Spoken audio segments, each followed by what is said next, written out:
کہاں تک ہم پڑھ چکے ہیں؟ کہاں سے شروع کرنا ہے؟ تلاوت سورہ بنی اسرائیل کے آخر تک ہو چکی ہے جی ہاں؟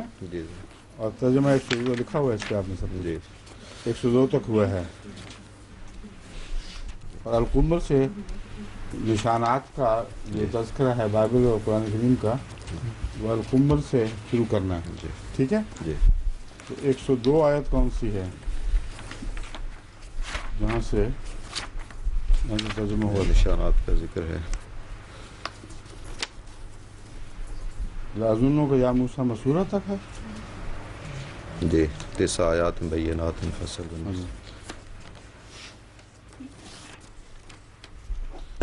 یہ تو کافی وقت عرصہ ہو گیا، جی یہ دوبارہ تلاوت کر ہی دینی چاہیے اس کی. ٹھیک ہے. اعوذ باللہ من الشیطان الرجیم، بسم اللہ الرحمن الرحیم.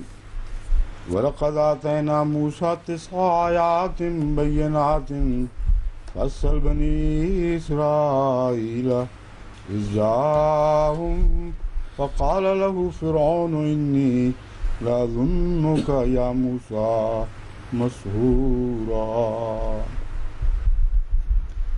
قَالَ لَقَدْ عَلِمْتَ مَا أَنزَلَ هَٰؤُلَاءِ إِلَّا رَبُّ السَّمَاوَاتِ وَالْأَرْضِ بَصَائِرَ وَإِنِّي لَأَظُنُّكَ يَا فِرْعَوْنُ مَثْبُورًا.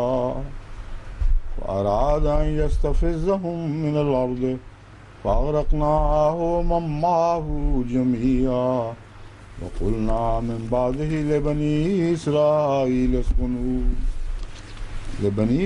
إسرائيل اسكنوا الأرض فإذا جاء وعد الآخرة جئنا بكم لفيفا. وبالحق أنزلناه وبالحق نزل وما أرسلناك إلا مبشرا ونذيرا. وقرآنا فرقناه لتقرأه على الناس على مكث ونزلناه تنزيلا. قل آمنوا به أو لا تؤمنوا إن الذين أوتوا العلم من قبله إذا يتلى عليهم يخرون للأذقان سجدا ويقولون سبحان ربنا إن كان وعد ربنا لمفعولا. ويخرون للأذقان يبكون ويزيدهم خشوعا. قل ادعوا الله بدعوا الرحمن أيما تدعوا فله الأسماء الحسنى. سجدہ آ چکا ہے نا پہلے، یبکون ویزیدہم خشوعا سے سجدہ کرنا.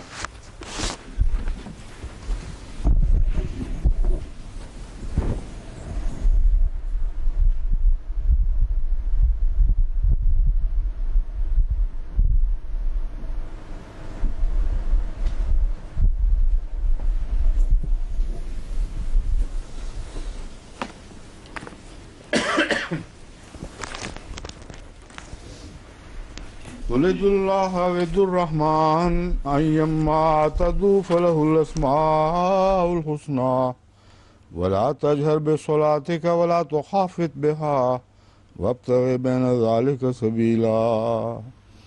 وقل الحمد لله الذي لم يتخذ ولدا ولم يكن له شريك في الملك ولم يكن له ولي من الذل وكبره تكبيرا.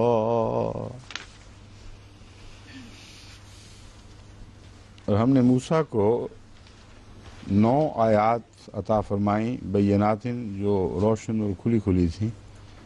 فصل بنی اسرائیل اذ جاءہم، پس تو پوچھ بنی اسرائیل سے، اذ جاءہم فقال له فرعون انی لأظنک یا موسیٰ مسحورا، جب وہ آیا فقال له فرعون، یعنی ان کے پاس حضرت موسیٰ تشریف لائے، یہ مراد ہے. جب وہ ان کے پاس آیا وقال له فرعون انی لأظنک یا موسیٰ مسحورا، تو فرعون نے کہا اے موسیٰ میں تو تجھے مسحور دیکھتا ہوں، یعنی جس پہ جادو چل گیا ہو کسی کا، تو ایک مسحور حالت میں، جادو زدہ حالت میں دیکھ رہا ہوں. اس آیت پر یہ گفتگو چلی تھی کہ یہ 9 نشانات کون سے ہیں. ان 9 میں سے کچھ میں نے گنوا دیے تھے اور ساتھ ساتھ موازنہ کیا تھا کہ بائبل ان نشانات کا تذکرہ کیسے کرتی ہے اور قرآن کیسے کرتا ہے، اور یہ موازنہ خود ہی قرآن کریم کی عظمت اور شوکت اور غیر مبدل ہونے پر گواہ ہے. اور ہر عقل سلیم رکھنے والا آدمی موازنہ پڑھتے ہی بغیر کسی تبصرے کے یہ کہہ سکتا ہے کہ قرآنی بیان ہی مناسب اور درست ہے، اور باقی بائبل کا بیان مبالغہ آمیز بھی اور متضاد بھی، ناممکنات کا بیان ہے، جیسے قصہ کہانیوں کی باتیں ہو رہی ہوں. اب اس میں سے جو نشان رہ گئے ہیں 6 ہم بیان کر چکے ہیں نا پہلے. اب جوؤں کا نشان ہے. قرآن کریم تو صرف اتنا فرماتا ہے والقمل، اور ہم نے جوؤں کا عذاب بھی ان کو دیا کیونکہ وہ برساتی موسم تھا جب کہ دریا پہ طغیانی آ چکی تھی اور سارا علاقہ بھیگ گیا تھا. اس کے نتیجے میں چند باتیں طبعاً ہونی ہی تھیں، مگر وقت سے پہلے خبر دینے کی وجہ سے وہ نشان بن گئے سب. اور وقت سے پہلے خبر دینے کا مطلب ہے کہ اللہ تعالیٰ نے موسموں کو جو خاص وقت پر ابھارا ہے تو وہ ایک مقدر تھا اور ایک وجہ کے ساتھ ان سب چیزوں کو اکٹھا کیا گیا ہے ایک وقت میں. تو دریائے نیل کا منبع جو ہے اس کے رستے میں بالکل سرخ مٹی کے پہاڑ ہیں، اور اگر پانی وہاں سے گزرے اور طوفانی پانی ہو تو چٹانیں جو پہلے گھل چکی ہوتی ہیں ان سے اوپر جائے گا تو پھر سرخ مٹی کو توڑ توڑ کے پانی کے اندر پھینکے گا، اور بالکل خون کے رنگ کی مٹی نظر آتی ہے. وہ میں نے خود دیکھی ہوئی ہے وہ جگہ. اس لیے وہ سرخ مٹی پانی میں گھل کر جب بہی ہے تو خون رنگ پانی ہو گیا. پھر جب برساتی موسم ہو تو مینڈک بہت ہو جاتے ہیں، برساتی موسم ہو تو جوئیں بہت پڑ جاتی ہیں. تو یہ سارے اس موسم کی باتیں ہیں، جو خاص موسم الہی تقدیر کے مطابق وہاں موسم کے بدحال کا اجتماع کر دیا گیا. یعنی موسم کے برے پہلو سارے اکٹھے کر دیے گئے، اور موسم بگڑنے سے پہلے ہی حضرت موسیٰ کو اللہ تعالیٰ نے اطلاع دی کہ یہ عذاب ان پر آنے والے ہیں. اور ان عذابوں میں کوئی خلاف عقل، خلاف تقدیر الہی بات نہیں ہے. سنت کے مطابق، قانون قدرت کے مطابق، اور بیان بھی بالکل سادہ سا ہے کہ یہ عذاب ہم نے ان کو دیے. اب 7واں ہے والقمل، سورہ اعراف 134. بائبل کا بیان پڑھ لیں جوؤں کے متعلق کیا قصہ ہے. تب خداوند نے موسیٰ سے کہا ہارون سے کہہ اپنی لاٹھی بڑھا کر زمین کی گرد کو مار. اب یہ بھی عجیب بات ہے کہ موسیٰ سے کہا کہ ہارون سے کہہ وہ اپنی لاٹھی بڑھائے، حالانکہ عصا کا تعلق حضرت موسیٰ سے ہی چلتا آ رہا ہے. حضرت ہارون کے عصا کا تو کوئی ذکر ہی نہیں ملتا کہیں. تو اسی سے پتہ چلتا ہے کہ سننے والے نے کچھ اور سنا اور لکھ کچھ اور دیا، اور بائبل کے جو کو ضبط میں لانے میں، ضبط تحریر میں لانے میں بہت سے نقائص رہ گئے تاکہ وہ تمام ملک مصر میں جوئیں بن جائیں. اب گرد جو ہے وہ جوئیں بن جائیں. انہوں نے ایسا ہی کیا، اور ہارون نے اپنی لاٹھی لے کر اپنا ہاتھ بڑھایا اور زمین کی گرد کو مارا، اور انسان اور حیوان پر جوئیں ہو گئیں، اور تمام ملک مصر میں زمین کی ساری گرد جوئیں بن گئی. اور جادوگروں نے کوشش کی کہ اپنے جادو سے جوئیں پیدا کریں پر نہ کر سکے. بچا کیا تھا جو کی ضرورت پڑ گئی تھی. بہت ہی عجیب و غریب بیان ہے کہ جب ساری گرد جوئیں بن گئیں تو جادوگروں کو کیا مصیبت پڑی تھی کہ اور جوئیں ان پر بنائیں، اور بنائیں گے کس چیز سے؟ میں کہتے ہیں وہ بنی نہیں ان سے. یہ بھی اچھا ہو گیا.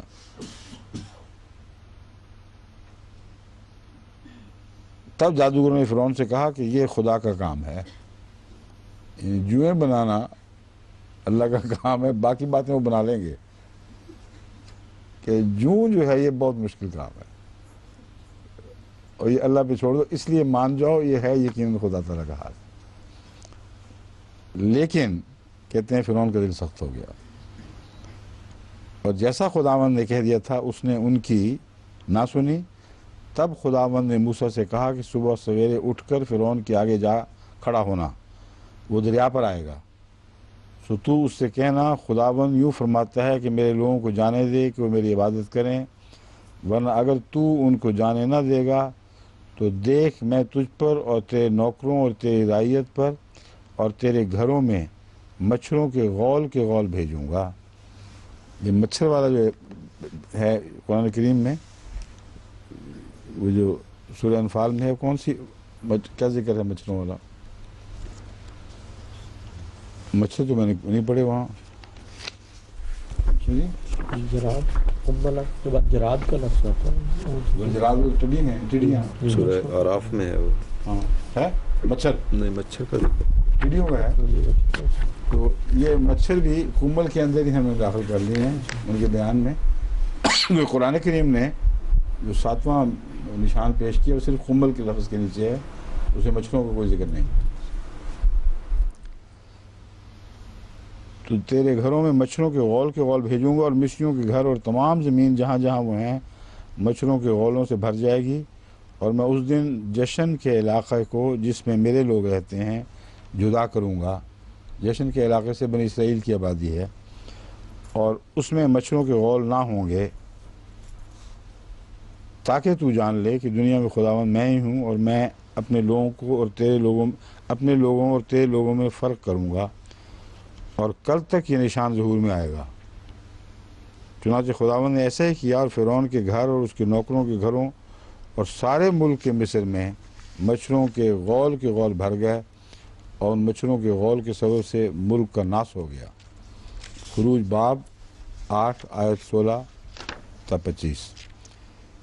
پھر قرآن کریم نے والضفادع مینڈکوں کا ذکر فرمایا ہے، سورہ الاعراف آیت 134۔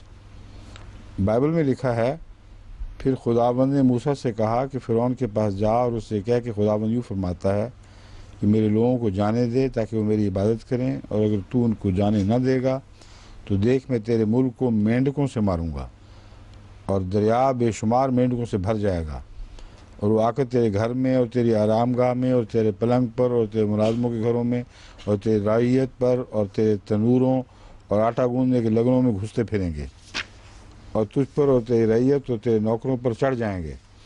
اور خداوند نے موسیٰ کو فرمایا کہ ہارون سے کہہ، پھر حضرت موسیٰ ہارون سے ہی کہتے ہیں، اپنی لاٹھی لے کر اپنا ہاتھ دریاؤں اور نہروں اور جھیلوں پر بڑھا، اور مینڈکوں کو ملک کے مصر پر چڑھا لا۔ چنانچہ جتنا پانی مصر میں تھا اس پر ہارون نے اپنا ہاتھ بڑھایا، اور مینڈک چڑھ آئے اور ملک مصر کو ڈھانک لیا۔ یہ تو خدا کا کام ہو گیا۔ اور جادوگروں نے بھی جادو سے ایسے ہی کیا، وہ مینڈک بنا لیے۔ ان کے لیے وہ جوئیں تو انہوں نے کہا کہ یہ تو خدا کے سوا بن ہی نہیں سکتی، ناممکن ہے، لیکن مینڈک بنانا تو معمولی بات ہے۔ چنانچہ جادوگروں نے بھی مینڈک اور بنا دیے، اب وہ فرعون کی تائید کر رہے ہیں ابھی تک، اور فرعون کے متحد ہیں، لیکن مقابلہ کر رہے ہیں نا حضرت موسیٰ سے، تو اور مینڈک بنا دیے، اور ملک کے مصر پہ مینڈک چڑھا رہا ہے، پھر جادوگر بھی چڑھا رہا ہے مینڈک۔ توبہ! تب فرعون نے موسیٰ اور ہارون کو بلوا کر کہا کہ خداوند سے شفاعت کرو کہ مینڈکوں کو مجھ سے اور میری رعیت سے دفع کرے، اور میں ان لوگوں کو جانے دوں گا تاکہ وہ خداوند کے لیے قربانی کریں۔ پھر موسیٰ اور ہارون فرعون کے پاس سے نکل کر چلے گئے، اور موسیٰ نے خداوند سے مینڈکوں کے بارے میں جو اس نے فرعون پر بھیجے تھے فریاد کی، اور خداوند نے موسیٰ کی درخواست کے موافق کیا، اور اب گھروں اور سینوں اور کھیتوں کے مینڈک مر گئے، اور سب گھروں اور سینوں اور کھیتوں کے مینڈک مر گئے۔ جادوگروں کے مینڈک کا کیا بنا یہ نہیں پتہ لگ رہا، کوئی ذکر ہی نہیں۔ اور لوگوں نے ان کو جمع کر کے ان کے ڈھیر لگا دیے، اور زمین سے بدبو آنے لگی۔ پھر جب فرعون نے دیکھا کہ چھٹکارا مل گیا تو اس نے اپنا دل سخت کر لیا، اور جیسا خداوند نے کہہ دیا تھا ان کی نہ سنی۔ والدمع، یہ نواں نشان ہے جو قرآن کریم میں پیش فرمایا ہے۔ بائبل میں ہے اگر وہ ان دونوں موضوعوں یعنی عصا اور ید بیضا کے سبب سے بھی یقین نہ کریں اور تیری بات نہ سنیں تو دریا کا پانی لے کر خشک زمین پر چھڑک دینا، اور وہ پانی جو دریا سے لے گا خشک زمین پر خون ہو جائے گا۔ ایک میں نے کہا تھا نا تضادات بھی ہیں، اب یہ دیکھیں یہاں یہ ہے پانی لے کر دریا کا خشک زمین پر چھڑکو تو وہ خون ہو جائے گا، خروج باب 4 آیت 9۔ اور خداوند نے موسیٰ سے کہا کہ ہارون سے کہے اپنی لاٹھی لے اور اس مصر میں جتنا پانی ہے یعنی دریاؤں اور نہروں اور جھیلوں اور تالابوں پر اپنا ہاتھ بڑھا تاکہ وہ خون بن جائیں، یعنی خود پانی جھیلوں اور نہروں سمندر اور دریاؤں کا بن جائے، اور سارے ملک مصر میں پتھر اور لکڑی کے برتنوں میں خون ہی خون ہوگا۔ اور ہارون نے خداوند کے حکم کے مطابق کیا، موسیٰ اور ہارون نے خداوند کے حکم کے مطابق کیا اور لاٹھی اٹھا کر اسے فرعون اور اس کے خادموں کے سامنے دریا کے پانی پر مارا، اور دریا کا پانی سب خون ہو گیا، اور دریا کی مچھلیاں مر گئیں، اور دریا سے تفن اٹھنے لگا، اور مصری دریا کا پانی نہ پی سکے تھے، اور تمام ملک مصر میں خون ہی خون ہو گیا۔ تب مصر کے جادوگروں نے بھی اپنے جادو سے ایسا ہی کیا۔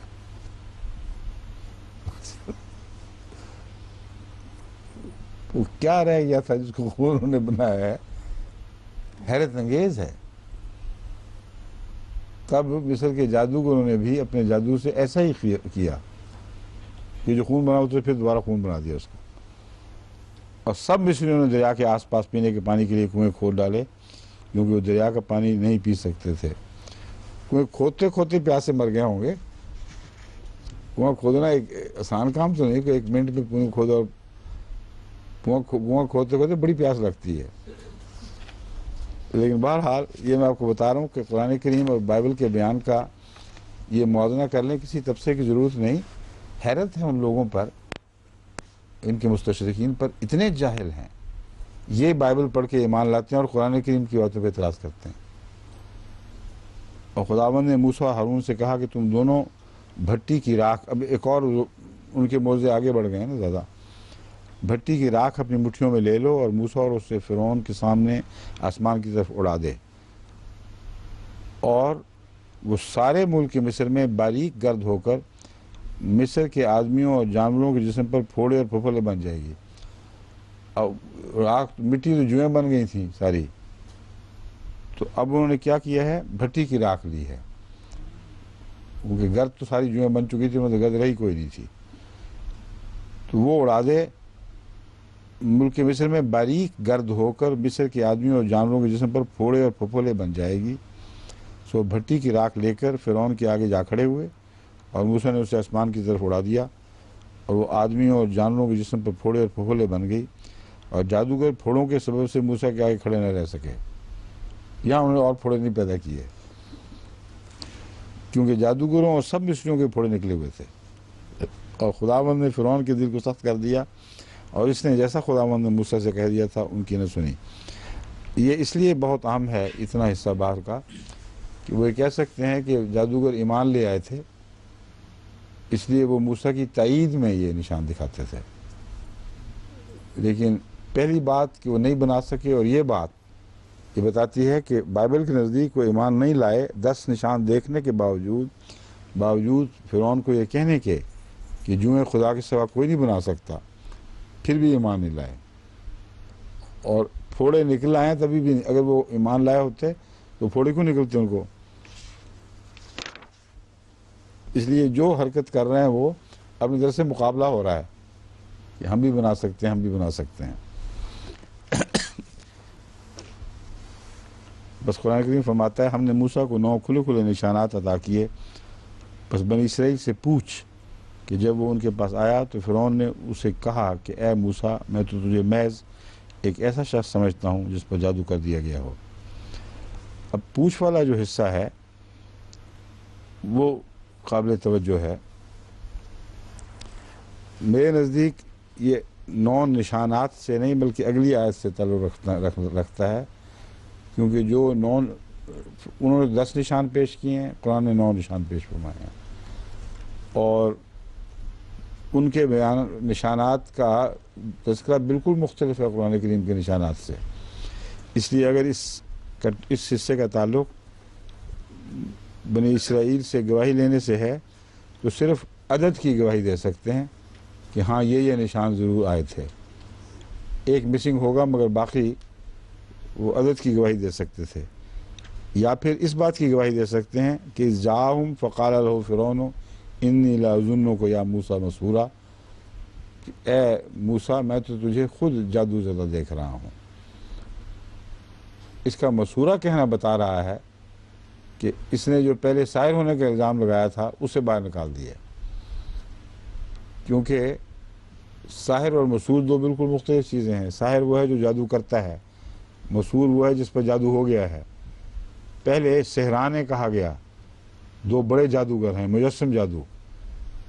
اور اب یہ نشان دیکھ کر فرعون کے دل سے یہ گواہی ضرور نکلی ہے کہ موسیٰ کے بس کی بات نہیں ہے. یہ خود کسی بڑے جادوگر کے تابع ہو کر مسحور ہو چکا ہے اور اپنی طاقت سے کچھ نہیں کر سکتا، نہ کر رہا ہے. اس لیے بہت اہم ہے یہ مسحورہ کا لفظ.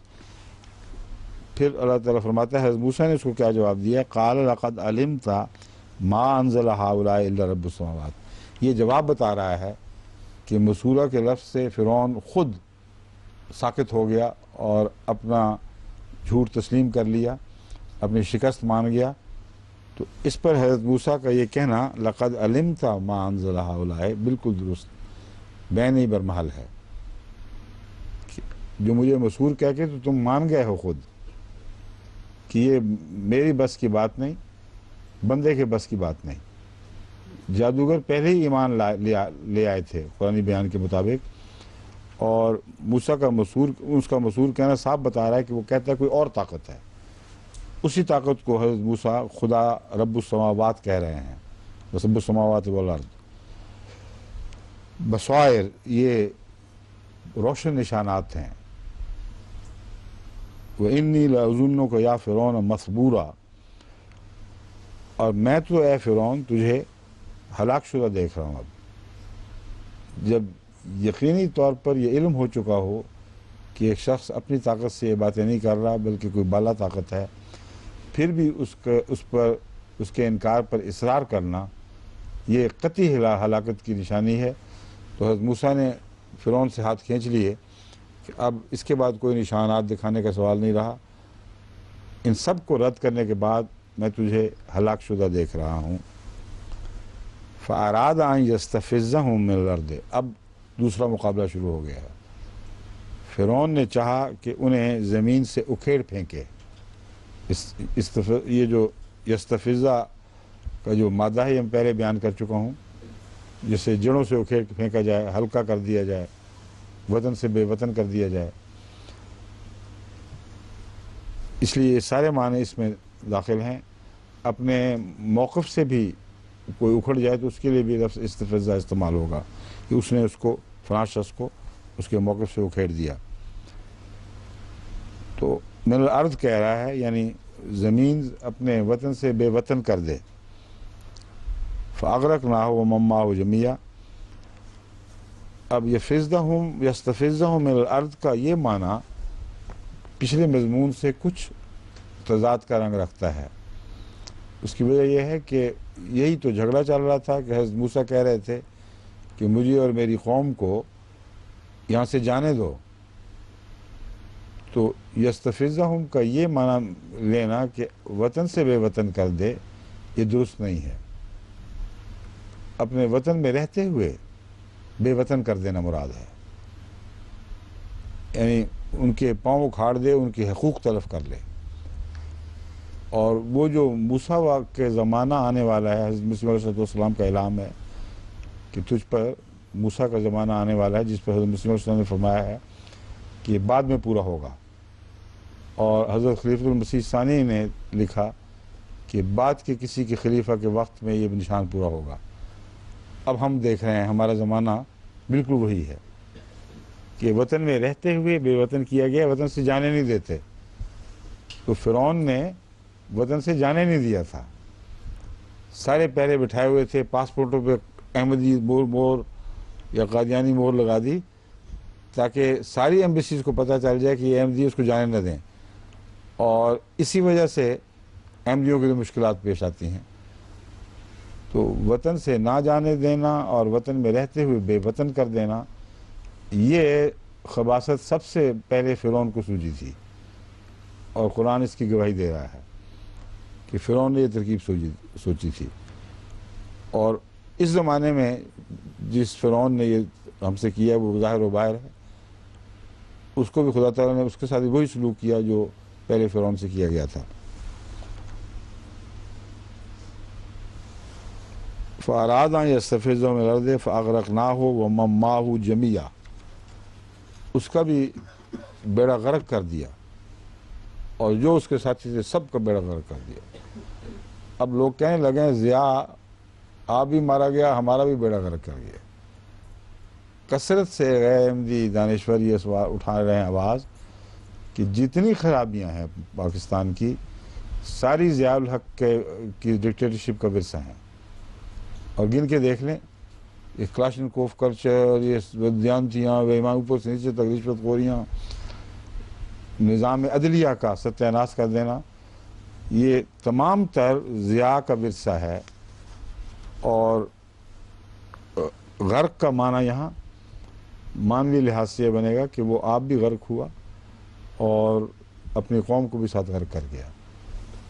یہاں میں آپ کو یاد دلا دوں کہ اس موقع پر میں نے غرق کے معنی کے ساتھ یہ بھی بات پیش کی کہ قرآن کریم نے جہاں یہ فرمایا کہ ننجی کا الیوم ننجی کا ببدنے کا، کہ آج ہم تجھے تیرے بدن کے ذریعے نجات دیں گے، تو وہاں روح کے مقابل کی بجائے جان کے مقابل پر بھی کیا جاتا ہے معنی، کہ تیری جان تو لے لیں گے مگر تیرے بدن کو نجات دیں گے۔ میں اس کا یہ ترجمہ کرتا ہوں کہ روح کو نجات کا وقت نہیں رہا، اور موقع اور محل کے مطابق آخری سانس میں کسی کی روح کو امان ملا نہیں کرتی، تو بدن کو نجات دینے سے بدنی زندگی جو روح سے آ رہی ہو۔ اور ادرکہ الغرق کے بعد یہ واقعہ ہوا ہے، تو اس لیے ان آیات میں جو کہتے ہیں تضادات نظر آئیں گے، اگر آپ کے معنی مانے جائیں تو میرے نزدیک کوئی تضاد نہیں ہے، کیونکہ ایک عربی لغت سے میں دکھا چکا ہوں کہ غرق سے مراد لازم نہیں کہ غرق ہو کر ڈوب مرے۔ جو ایک دفعہ پانی سے مغلوب ہو جائے اور اندر چلا جائے وہ غرق ہو گیا، مرنے سے پہلے اسے بچایا جا سکتا ہے۔ تو یہ جو ترجمہ کرتا ہوں اس کی وجہ یہ ہے کہ آج تک جتنی بھی لاشیں دریافت ہوئی ہیں پرانے فرعین مصر کی، ان میں جو نعش کیا نام ہے ثانی اس کا، رامسیس سیکنڈ، جو اس کی لاش ہے وہ بینی حضرت موسیٰ کے زمانے والے فرعون پر گواہی دے رہی ہے۔ اور جب تک یہ غرق کا واقعہ نہیں ہوا اس وقت تک اس کے اندر بڑی شوخیاں تھیں اور بہت شور تھا، اور غرق ہونے کے بعد اس نے لمبی عمر پائی ہے، تقریباً 30 برس زندہ رہا ہے، لیکن مفلوج حالت میں اور سخت بیکاری کے حال میں رہا ہے۔ اس کا تمام روز مرتبہ جاتا رہا، بس جسمانی حالت زندگی بھی اس کی ایک بے جان کے بے روح کی لاش کی طرح تھی۔ مگر پھر بھی اگر کسی کو اصرار ہو تو میں کہتا ہوں کہ مجھے تسلیم ہے، لیکن تمہارے ذمہ ہے کہ وہ فرعون پیش کرو۔ اس کے بغیر نعوذ باللہ قرآن کو جھوٹا تو نہیں کہہ سکتے، کہنے کو تو تمہیں کوئی حق نہیں ہے۔ قرآن پر ایمان لاؤ اور پھر جو حقائق کی گواہیاں زمین نے اچھال دی ہیں ان کا انکار کر دو، یہ بیک وقت ممکن نہیں ہے۔ اس لیے دل کے چور کے ساتھ اگر اصرار کرو گے کہ نہیں ہم اپنے مطلب موقع پر قائم رہیں گے تو پھر تم قرآن سے وفا نہیں کر رہے، بے وفائی کر رہے ہو، کیونکہ قرآن کریم کھلم کھلا بتا رہا ہے فرعون کے جو واقعات وہ جس لمبے عرصے میں گزرے ہیں وہ رامسیس سیکنڈ کے سوا اتنی لمبی وہ عمر ملتی نہیں، اور یا پھر زمانے میں اتنا پیچھے جانا پڑتا ہے کہ حضرت یوسف کے زمانے سے فرعون کا زمانہ، موسیٰ کا زمانہ ٹکرا جاتا ہے. جو لمبا فاصلہ قرآن کریم ہمیں بتا رہا ہے وہ فاصلہ بنتا ہی نہیں، ساری تاریخ درہم برہم ہو جاتی ہے. اور اس زمانے میں پھر تلاش کرنا پڑے گا وہ کون سے فرعون تھے. اس زمانے میں تو فرعون تھے ہی نہیں، کیونکہ وہاں ملوک کی بادشاہی تھی جو ایران کے سے آ کر یہاں قابض ہوئے تھے، اور یہ ملوک کا دور چل رہا ہے. اس لیے فرعون کے دائرے کے اندر رہتے ہوئے اس فرعون کی نشاندہی کرنا ان لوگوں کا دینی فرض ہے جو یہ ترجمہ کرنے پر مصر ہیں کہ فرعون غرق ہو کر مر چکا تھا اور اس کے بعد بچا نہیں. بس ایسے غرق شدہ فرعون کی لاش تلاش کرنا جس کے زمانے میں یہ سارے واقعات ہو چکے ہوں، حضرت موسیٰ نے ہجرت بھی کی ہو، پھر واپس بھی آئے ہوں، اور وہ کہتا ہو کہ تو ہم سے بھاگ کے گیا تھا، 10 سال کے قریب ہجرت کے بھی ہوں، اور پھر وہ لمبا عرصہ جو نشانات کا چلا ہے اور آپس میں اختلافات کا، وہ بھی اسی کے زمانے میں سمیٹا جا سکتا ہو. یہ جب تک باتیں کوئی ثابت نہیں کرتا، صرف منہ سے کہہ دینا کہ غرق کا مطلب ضرور مر جانا ہی ہے، یہ کافی نہیں ہے. اس لیے جہاں جہاں بھی قرآن کریم نے فرعون اور اس کی قوم کے غرق کا ذکر کیا ہے، ایک معنی میں تو وہ لازماً سب پر چشمہ ہوتا ہے کہ وہ قوم ہلاک ہو گئی، معنوی طور پر اس کے دن گنے گئے. ورنہ ایک اور پرابلم یہ بنے گی کہ ساری قوم غرق ہوئی بھی نہیں. ماہو جمیہ کا لفظ لوگ بھول جاتے ہیں. ماہو جمیہ کا مطلب تو یہ ہے کہ سارے کے سارے غرق ہو گئے. اب وہ یہ جو اس سے کوشش کرتے ہیں بچ نکلنے کی، وہ یہ کہیں گے کہ صرف لشکر مراد ہے، کہ فرعون کا لشکر جو ساتھ تھا، تو پیچھے ساری قوم اگر بالکل بچ جائے اور وہ باقی رہے تو پھر حضرت موسیٰ کا جو غلبہ مقدر ہے وہ پورا ہوتا نہیں. اور اگر یہ مانا جائے کہ فوراً ہوا تھا واقعہ، تو اس میں ایک اور مشکل یہ ہے کہ حضرت موسیٰ پھر واپس کیوں نہیں لوٹ آئے؟ آگے جا کے اتنی دیر مصیبت کی کیا ضرورت پڑی ہوئی تھی؟ واپس لوٹتے، اپنی حکومت وہاں بھی قائم کرتے، پھر تسلی کے ساتھ فلسطین کو بھی فتح کرتے. تو آخر وقت تک خطرہ رہا ہے، اور اس کے بعد بھی لمبا عرصہ فرعون کی قوم اپنے وطن میں رہی ہے. اس لیے ماضی کے ذکر میں یہ سمجھ لینا کہ آنن فانن ساری باتیں جڑی ہوئی ہیں، یہ غلط بات ہے. جتنا دور کا زمانہ ہو اتنا نشانات اور باتوں کے واقعات کے درمیان فاصلے ہوا کرتے ہیں، اور لگتا یہ ہے کہ اکٹھا ہو گیا. اب یہ 9 آیات پڑھ جائیں آپ تو یوں لگتا ہے بس آنن فانن جڑی آتے ہیں، حالانکہ اس پر ایک لمبا عرصہ گزرا ہے. نشانات پڑھا، پھر ان پر ان کا مصیبت میں پڑھنا، پھر دعاؤں کی طرف متوجہ ہونا، پھر حضرت موسیٰ کا دعائیں کرنا. یہ تو نہیں کہ ایک دن یا 4 دن کے اندر یہ واقعات ہو گئے. تو اس لیے یہ سارا مضمون پھیلا ہوا ہے لمبے عرصے پر. فرعون کی قوم کا غرق تقریباً 200 سال میں ہوا ہے، اور تاریخ بتاتی ہے کہ اس واقعہ کے بعد جو حضرت موسیٰ کے اخراج کا واقعہ ہے، اس کے بعد پھر مصر کی قوم نہیں سنبھل سکی. ایک تھوڑی دیر کے لیے ایک بادشاہ کے زمانے میں جو غالباً چوتھا تھا، اس کے بعد تھوڑی سی چمک آئی ہے، اور پھر وہ چمک تھی وہ غائب ہو گئی. اور یہ پوری رجیم، یہ پورا سلسلہ، ان کی صف لپیٹ دی گئی ہمیشہ کے لیے اگلے 200 سال کے اندر. اور پھر اس کے بعد حضرت موسیٰ کی قوم کو ان پر غلبہ نصیب ہوا ہے. واپس جانا اور غلبے کا ذکر میں اس لیے کر رہا ہوں کہ قرآن کریم فرماتا ہے کہ ہم نے وعدہ کیا تھا کہ یہ زمین تیرے سپرد کر دیں گے. بس سوال یہ ہے کہ اگر فرعون اور اس قوم غرق ہو گئی تھی تو یہ وعدہ اسی وقت پورا ہو جانا چاہیے تھا. کیوں حضرت موسیٰ نے لوٹے اور قبضہ کیا؟ 200 سال انتظار کرنا پڑا ہے اس زمین کے زیر نگی آنے میں، اور وہ رفتہ رفتہ ہوا ہے، وہ اچانک واقعہ نہیں ہوا.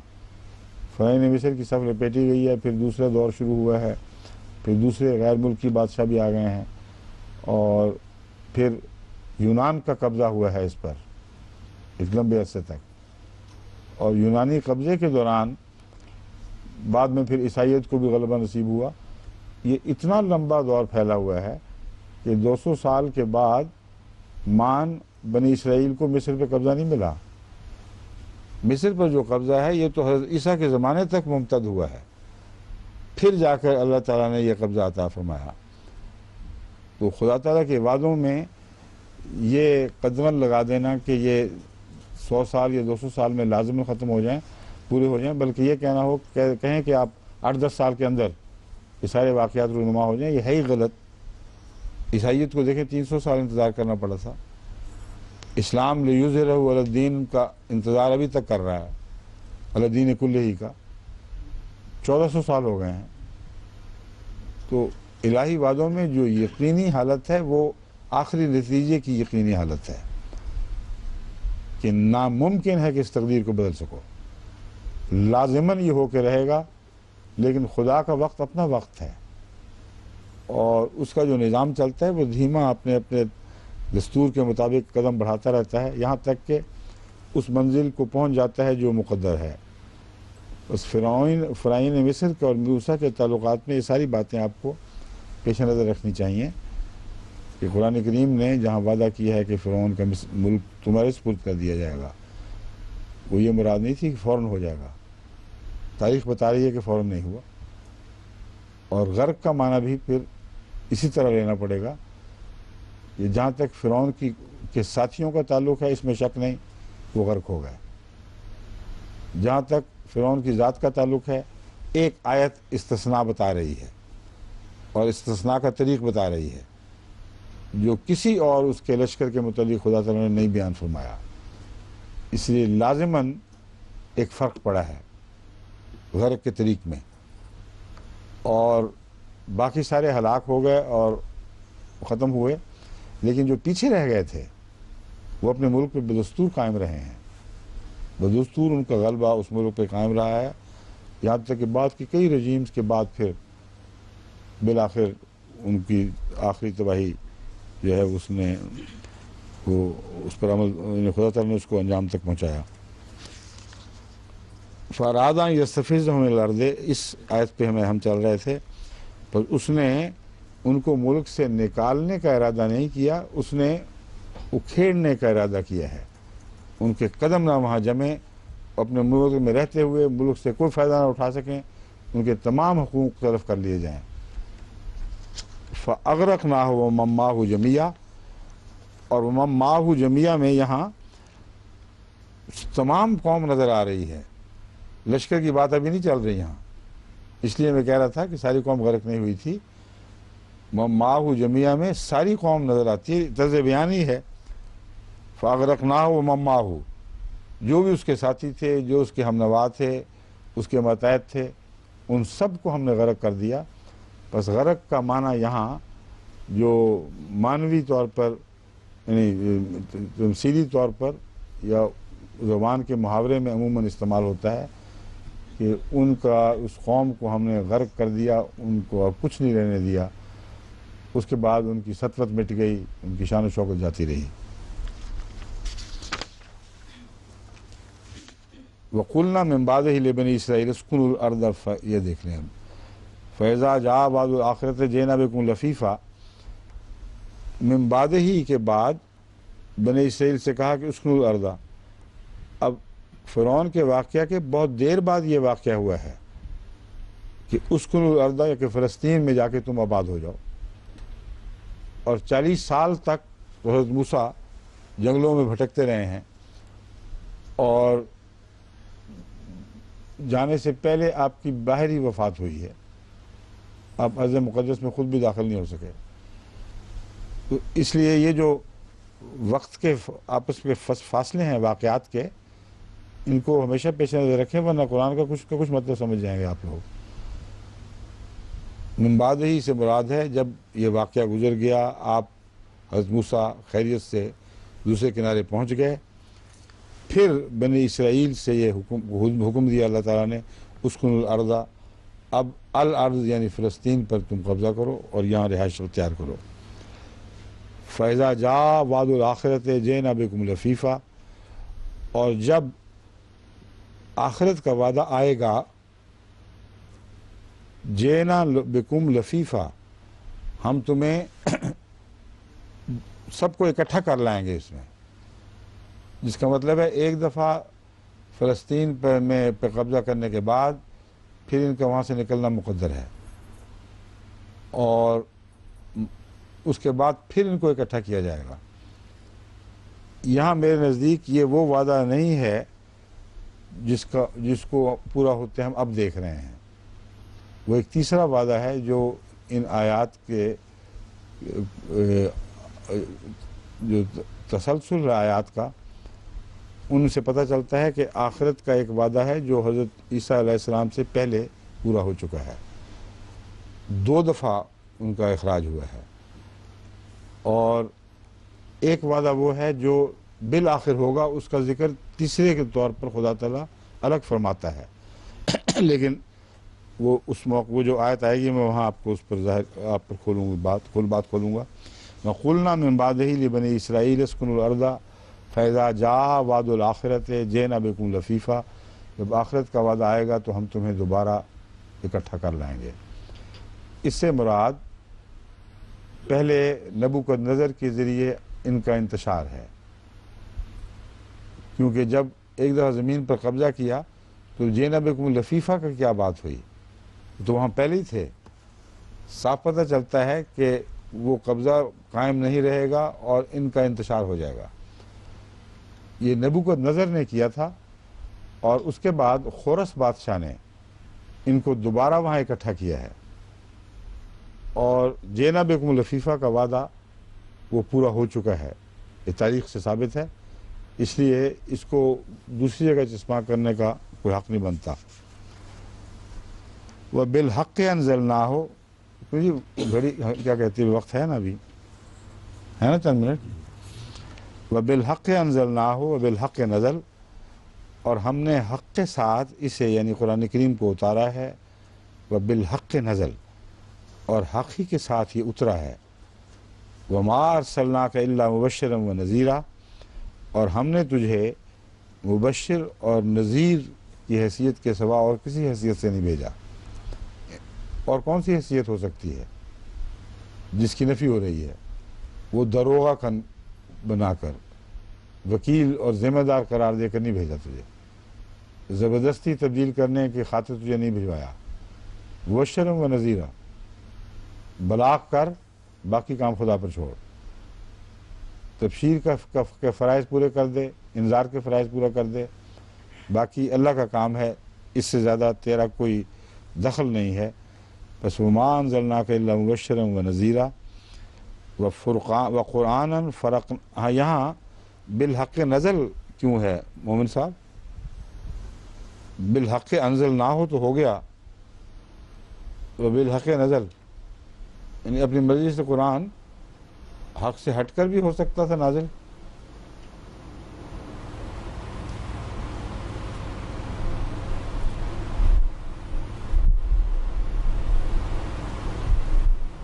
کیا کہتے ہیں آپ کے مفسرین اس بارے میں؟ کیوں جی؟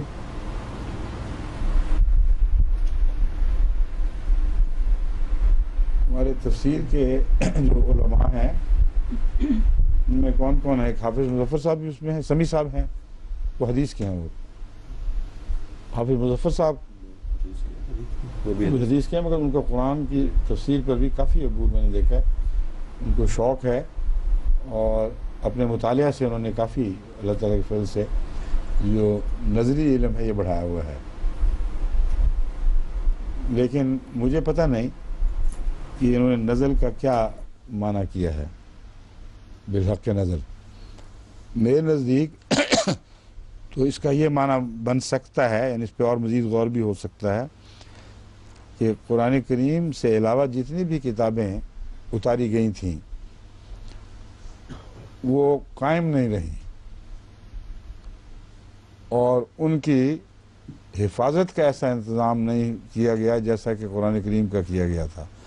لیکن اگر یہ معنی کریں تو اس میں جھول رہ جاتے ہیں باقی، کیونکہ ان کے اندر جو خرابی پیدا ہوئی تھی وہ تو بعد میں ہوئی تھی، نزول کے دوران تو خرابی نہیں ہوئی، نزول تو سب کا حق کے ساتھ ہوا ہے۔ یہ بھی دیکھنے والی بات ہے کہ قرآن کریم کی کسی اور آیت میں کسی سابقہ الہی تعلیم کے متعلق یہ لکھا گیا ہے کہ بالحق نزل۔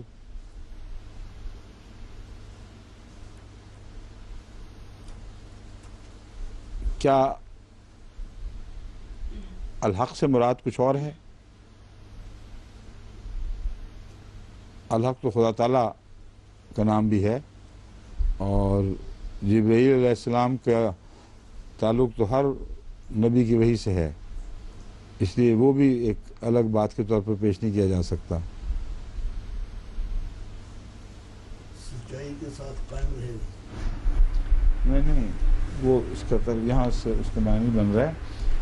اللہ تعالیٰ فرماتا ہے بالحق انزلناہ، حق کے ساتھ ہم نے اسے نازل فرمایا، بالحق نزل، اور حقی کے ساتھ وہ اترا ہے۔ تو یہاں بالحق نزل کا کیا معنی ہے؟ جس کو خدا حق کے ساتھ اتارے گا وہ حقی کے ساتھ اترے گا، اور پہلی کتابوں میں مجھے یاد نہیں کہ قرآن کریم نے یہ ان کتابوں کے متعلق یہ فرمایا ہو کہ ہم نے حق کے ساتھ اتاری اور حق کے ساتھ اتری۔ تو یا تو یہ تاکید محض ہے، یہ بھی محاورہ ہوا کرتا ہے کہ ایک مضمون کو مضبوط کرنے کے لیے اور قوت دینے کے لیے اس کو دہرایا جاتا ہے کہ حق کے سوا کوئی چیز اس میں داخل نہیں۔ یہ معنی تو سمجھ میں آتا ہے اور اس حد تک مطمئن کر سکتا ہے، مگر مزید احتیاطاً تحقیق ہو جانی چاہیے۔ آپ نوٹ کر لیں، اور ربا والے سن رہے ہوں گے درس، وہ بھی تحقیق کر کے اس بارے میں مجھے مشورہ دیں۔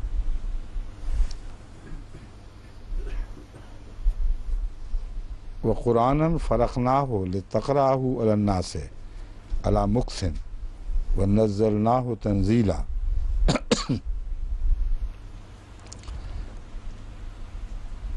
اور قرآن کو ہم نے وقفے وقفے سے اتارا ہے، فرقناہ لتقرأہ علی الناس، تاکہ تو لوگوں پر اس کی تلاوت کرے، علی مکثن، ٹھہر ٹھہر کر، یعنی آہستہ آہستہ، ونزلناہ تنزیلا، اور اسے ہم نے رفتہ رفتہ اتارا ہے۔ شاید یہ مراد ہو بالحق نظر، کیونکہ اس کی آگے یہ تشریح ہو رہی ہے۔ کسی اور کتاب کے متعلق یہ ذکر نہیں ملتا کہ ایک بہت لمبے عرصے کے پھیلاؤ پر وقفہ وقفہ دے کر اور اپنے رسول کے ذریعے ان کو سمجھا کر، پھر تعلیم کو راسخ کر کے پھر آگے بڑھے، پھر اور آگے، یہ طریق جو ہے تعلیم کا، یہ پرانی کتب میں ملتا نہیں کہیں۔ حضرت موسیٰ کے اوپر بھی یوں لگتا ہے کہ وہ جو مثلا وہ الوا دی گئیں، تو یہ جو مکس والا مضمون ہے اور اس کا بیان کرنے کا طریق، یہ جو حضرت جبرائیل کا بار بار آ کے دہرانا ہے، اس اگلی آیت سے معلوم ہوتا ہے کہ بالحق نظر کا یہ مطلب ہے کہ اس کا نزول بھی غیر معمولی شان رکھتا ہے سچائی کی، اور چونکہ اس نے باقی رہنا تھا اس لیے اس کو عام طریق پر نہیں محض بلکہ خاص حفاظت کے طریق پر اچھی طرح اس کی تعلیم کو جاگزیں کرنے کی خاطر جبرائیل کو بار بار بھیج کر یہ یقینی بنا دیا گیا کہ اس کا حق قائم رہے، اور اس کو سمجھنے میں بھی لوگ حق کے تقاضے پورے کرنے والے ہوں۔ یہ معنی ہے جو مجھے نسبتاً زیادہ دل کو لگتا ہے، باقی بعد میں دیکھیں گے۔ قل آمنوا بہ او لا تؤمنوا، تو کہہ دے، بھی ہمارا وقت ہے نا ختم کرنے کا، ہاں، قل آمنوا بہ او لا تؤمنوا، تو کہہ دے کہ تمہاری مرضی ہے ایمان لاؤ یا نہ ایمان لاؤ۔ اجازت نہیں ہے کہ نہ ایمان لاؤ، بشک کچھ نہیں ہوگا۔ مراد یہ اختیار تمہیں ہے، پکڑے تو جاؤ گے اگر نہیں لاؤ گے، لیکن اختیار بہرحال ہے۔ ان الذین اوتوا العلم من قبلہ اذا یتلی علیہم یخرون للاذقان سجدا، اس سے پہلے جو لوگ گزرے ہیں یقیناً وہ جنہیں علم دیا گیا، اذا یتلا علیہم جب ان پر پڑھا جاتا تھا یا آیات پڑھی جاتی تھیں، وہ اپنی ٹھوڑیوں کے بل گر جاتے تھے سجدہ کرتے ہوئے۔ یہ ٹھوڑیوں کے بل دراصل یہ طبی حالت جو گرنے کی ہے اس کا نقشہ ٹھوڑیوں کے بل ہی بنتا ہے۔ مجھے کبھی بھی یہ نہیں ہو سکا کہ آپ سر کو اتنا خم دے دیں کہ ماتھے کے بل گریں۔ جب جھکتے ہیں تو ہمیشہ ٹھوڑی پہلے اتر رہی ہوتی ہے، اور آخر وقت میں جس طرح رسٹ کو خم دیتے ہیں ٹوسٹ، اس طرح سر پھر آخر پہ ٹوسٹ کر کے سیدھا ہوتا ہے۔ تو ٹھوڑیوں کے بل جو گرنا ہے یہ بین ہی حقیقی صورت کی تصویر کھینچ رہا ہے۔ وَيَقُولُونَ يَخِرُّونَ لِلْأَذْقَانِ، یہ تو ہو چکا ہے نا۔ یہ آگے آیت ساری پڑھ کے سجدہ ہو چکا ہے، اس لیے ترجمے میں میرے خیال میں دوبارہ اس کی ضرورت نہیں ہے۔ اور کہتے تھے، یعنی جب وہ سجدے میں گرتے تھے لوگ، علم والے لوگ، من قبل ہی، اس لیے ماضی میں ترجمہ کیا جا رہا ہے کہ من قبل ہی نے پرانے لوگوں کے نقشے کھینچے ہیں، اور وہ جو کہ ماضی کا تذکرہ ہے اس لیے آگے ترجمہ ماضی میں ہے، ورنہ مومنوں کی حالت تو ایک دائمی حالت ہے، جب بھی ان پر قرآن پڑھا جاتا ہے تو اسی طرح کرتے ہیں۔ اس لیے تھے کے لفظ سے دھوکہ نہ کھائیں۔ یہ قل آمنوا بہ او لا تؤمنوا ان الذین اوتوا العلم من قبلہ، یہ ان کا حال کھینچا جا رہا ہے، ان کے حال کا نقشہ۔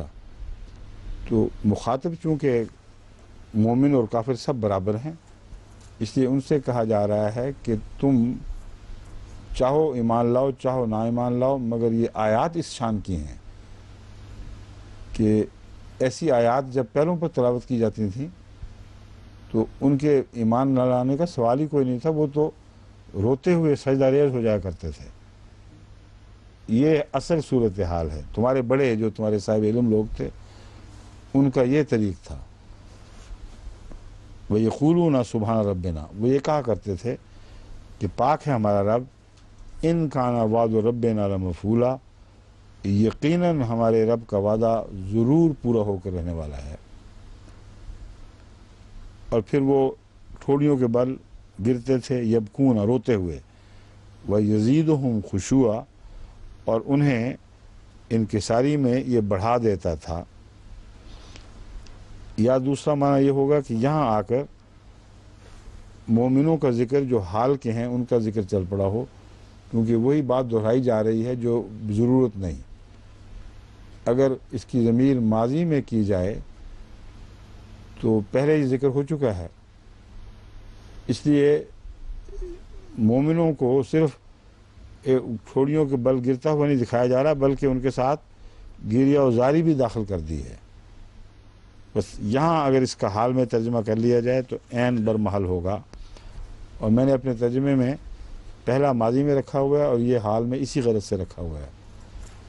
وَيَخِرُّونَ لِلْأَذْقَانِ وَيَبْكُونَ وَيَزِيدُهُمْ خُشُوعًا، اس زمانے کے جو مومن ہیں، محمد رسول اللہ صلی اللہ علیہ وسلم کے زمانے کے، وہ ٹھوڑیوں کے بل گرتے ہیں روتے ہوئے، وَيَزِيدُهُمْ خُشُوعًا، اور قرآن ان کو خشوعت میں کیا کہتے ہیں، اس کا لفظ کیا ہے، ان کے ساری معنی مگر خشع، خشیت، یہ خشیت نہیں، عین ہے، خشوع، خشوعت ہے نا، خشوع، خشوع خالی، خشوع خضوع کہتے ہیں۔ ہاں، خضوع خشوع۔ تو قرآن ان کو خشوع میں بڑھا دیتا تھا، یعنی انکساری میں، اور سجدے کا تعلق ہی انکساری سے ہے، تو یہ قرآن ان کو اور بھی زیادہ انکساری اور عاجزی میں اور تسلیم و رضا میں بڑھا دیتا تھا۔ قُلِ ادعوا اللَّهَ أَوِ ادعوا الرَّحْمَٰنَ، تو کہہ دے کہ چاہو تو اللہ کو اللہ کہہ کر پکارو، أَوِ ادعوا الرحمٰن، یا رحمان کو پکارو، أَيًّمَّا تَدْعُوا، جس نام سے بھی تم پکارو، فلہ الاسماء الحسنی، سب اچھے نام اسی کے ہیں. یعنی ناموں کی بحث میں نہیں پڑھنا چاہیے کہ فلاں جگہ رام ہے، اللہ ہے، یا کچھ اور نام دیے گاڈ کہا جاتا ہے. لوگ اعتراض کرتے ہیں یہ کیوں استعمال کرتے ہو. قرآن کریم تو فرما رہا ہے قل ادعوا اللہ عبد الرحمن. صفات اگر خدا تعالیٰ کی ہوں اور ضمیر خدا ہی کی طرف جائے تو پھر جتنے بھی نام ہیں وہ سب پیارے ہیں، مگر غیر کی طرف نہ پھرے، یہ شرط ہے. فلاح الاسماء الحسنی، کیونکہ اسماء حسنی اسی کے ہیں اصل میں. ان اسماء حسنی اسی کو زیب دیتے ہیں، اس کے سوا کسی کو زیب نہیں دیتے. ولا تجہر بصلاتک ولا تخافت بہا، اور اپنی نماز اونچی نہ پڑھا کر، نہ ہی بہت ہلکی آواز میں. تو خافت بہا یہ بالکل دل کے اندر ہی. وابتغ بین ذالک سبیلا، اور ان دونوں کے درمیان کی راہ اپنا وہ پکڑ لے. یعنی آواز اٹھے نہیں، جیسے کہ بولتے وقت ایک سنائی دینے والی گنگناہٹ ہوتی ہے، اور نہ بالکل ہونٹ بند ہوں اور دل کے اندر ہی ہو رہا ہو، بلکہ ہلکی ہلکی ہمس کے ساتھ قرآن کریم کی تلاوت کیا کر. وقل الحمد للہ الذی، یہ جو ہے نا بین ذالک سبیلا، یہ انفرادی نماز کا تعلق ہے، جہاں اس کی بات ہو رہی ہے. قرآن کریم کی عام تلاوت کی بات نہیں ہو رہی. انفرادی نماز میں جہاں قرات بالجہر نہیں ہوتی، وہاں بالکل ہی خاموش رہ کر منہ بند کر کے قرات کرنا مناسب نہیں، نہ اونچی آواز میں مناسب ہے. اس لیے بیچ کی راہ اختیار کر. وقل الحمد للہ الذی لم یتخذ ولدا ولم یکن له شریک فی الملک ولم یکن له ولی من الذل وکبرہ تکبیرا. اور تو کہہ دے کہ سب تعریف اللہ ہی کے لیے ہے.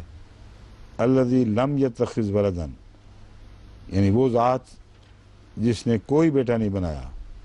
ولم یکن له شریک، اور اس کا کوئی شریک نہیں ہے. فی الملک، اس کی بادشاہت میں. ولم یکن له ولی من الذل، اور اس کا کوئی ولی نہیں جو کمزوری کی حالت میں اس کا مددگار ہو. یعنی ولی تو ہیں سب، اولیاء اللہ بھی ہیں. قرآن کریم بیان فرما رہا ہے من انصاری اللہ کی آواز بھی اٹھتی ہے، مگر کسی ایسی آواز میں یہ معنی داخل کرنا ناجائز ہے کہ خدا تعالیٰ کو اپنی کمزوری یا ناطاقتی کی وجہ سے کسی مدد کی ضرورت ہے. وکبرہ تکبیرا، اور اس کی خوب تکبیر کر، اس کی بڑائی بیان کر، بڑی شان و شوکت اور زور اور قوت کے ساتھ. تکبیرہ میں کبر کے معنوں کے اندر شدت پیدا ہو گئی ہے کہ خوب اس کی بڑائی بلند کر، اس کی بڑائی بیان کر. ہو گئے وقت؟ ہاں